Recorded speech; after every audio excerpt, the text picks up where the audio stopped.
দেখুন, যখন কোনো ময়ূরকে এক জায়গা থেকে অন্য জায়গায় নিয়ে যাওয়া হয় তখন তাদেরকে বস্তার মধ্যে এই রকম ভাবে ভরে নিয়ে যাওয়া হয়। খোলা অবস্থায় এদেরকে নিয়ে গেলে সব পেখম উঠে যেতে পারে। এই মেশিনটি রাস্তা থেকে রেল লাইন ওঠানোর কাজে ব্যবহার করা হয়, কারণ আগের দিনে রাস্তায় ট্রাম চলতো, কিন্তু এখন ট্রামের ব্যবহার অনেক কমে গেছে, তাই এই ট্রাকগুলিকে উঠিয়ে দেওয়া হয়। বিদেশে গোবরের ঘটি বানানোর জন্য এই টুলটি ইউজ করা হয়। এর সাহায্যে খুবই সহজে গোবরকে নির্দিষ্ট আকার দিয়ে রোদ্রে শুকানো হয় এবং ঘুঁটে দিয়ে রান্না করা হয়।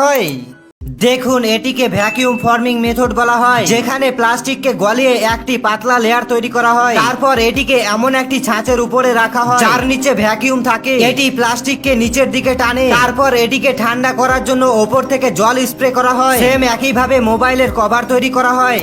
অ্যামাজন রেন ফরেস্ট পৃথিবীর সবচেয়ে রহস্যময় জায়গার মধ্যে একটি। বছরের এমন কোনো দিন নেই যে এখানে বৃষ্টি হয় না, কিন্তু জঙ্গলটি এতটাই ঘন, এখানে মাটিতে বৃষ্টি পড়তে 10 মিনিট সময় লেগে যায়। এই জঙ্গলে 40,000 প্রজাতির গাছ, 1,300 প্রজাতির পাখি, এছাড়াও হাজার হাজার রহস্যময় জীবের সন্ধান পাওয়া যায়। অ্যামাজন ফরেস্টে সবচেয়ে ভয়ঙ্কর ভয়ঙ্কর জীবের সন্ধান মেলে, যার মধ্যে একটি হলো গ্রিন অ্যানাকন্ডা। এছাড়াও এখানে ভয়ানক ইলেকট্রিক ইল মাছ রয়েছে, যে মাছের শরীর থেকে কারেন্ট বেরোয়, যেটি আপনাকে সেকেন্ডের মধ্যেই মেরে ফেলতে পারে। অ্যামাজন জঙ্গলে এমনও একটি রহস্যময় নদী আছে যার জল সব সময় টকবক করে ফুটতে থাকে। এই জলে আপনি চাইলে রান্না করেও খেতে পারে। এখানে অনেক উপজাতির মানুষ বসবাস করে যারা কোনোদিনও বাইরের জগতের মুখ দেখেনি।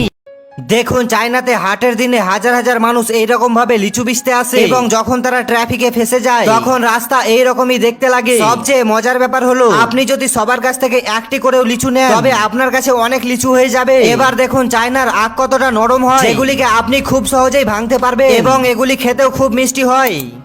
যে এসকেলেটর গুলিতে আমরা খুব মজা করে চাপি, সেগুলি কখনো কখনো চলতে চলতে এই রকম ভাবে খারাপ হয়ে যায়। আবার কোনো কোনো সময় তো সিঁড়িগুলি মিডিল থেকে ভেঙে যায়, অনেক সময় তো এর মধ্যে জুতো আটকে যায়। এসকেলেটরে বাচ্চাদের কখনো একাই ছাড়তে হয় না, কারণ বাচ্চারা অনেক সময় এসকেলেটরে পড়ে যায়, যার ফলে বিপদ হতে পারে। এছাড়াও এখন তো পাহাড়ে ওঠার জন্য পাহাড়ের ওপরে এসকেলেটর লাগানো হচ্ছে, যার ফলে টুরিস্টরা খুব সহজেই পাহাড়ে উঠতে পারবে। চায়নাতে অনেক পাহাড়ে এখন এসকেলেটর লাগানো হয়েছে। বন্ধুরা, আপনি কি কখনো এসকেলেটরে চেপেছেন?